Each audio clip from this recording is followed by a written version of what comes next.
But along comes China with bags of money.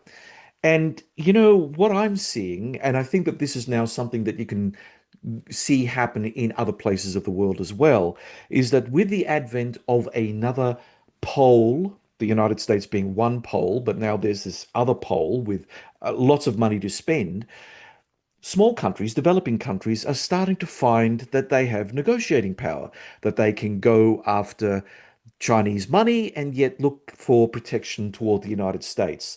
I mean, it sounds like a great plan, but ultimately, little countries, historically speaking, always get rolled over by larger countries in time. But I would imagine that over time, there is going to be a point at which enough pressure is going to be placed by either Beijing or Washington on various smaller countries around it to lockstep in regards to loyalty to either one side or the other.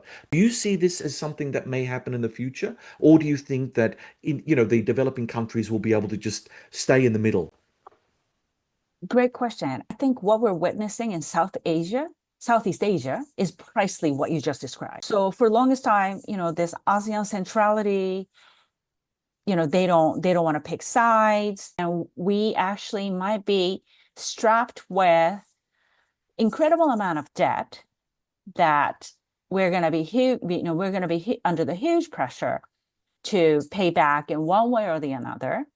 And Indonesia came to the point where, like, okay, where are we doing this all over again? So I think to a different degree, what you just described, which is, not by active pressure on either PRC or United States, but just the reality on the ground that's happening in many of the Southeast Asia countries that have only see the benefit, shall we say, of the investment from cash inflow of the PRC. So I think what we're seeing right now in Southeast Asia is precisely what you described. It's like, the region, collection of smaller countries realizing, okay, maybe we have to pick a side at one point, but which way are we going? And then I think it's happening in Southeast Asia. I think it's about to start in Pacific Islands. And then I think it will, over time, I think it will start in Africa, Latin America, where there is a, economic power investment competition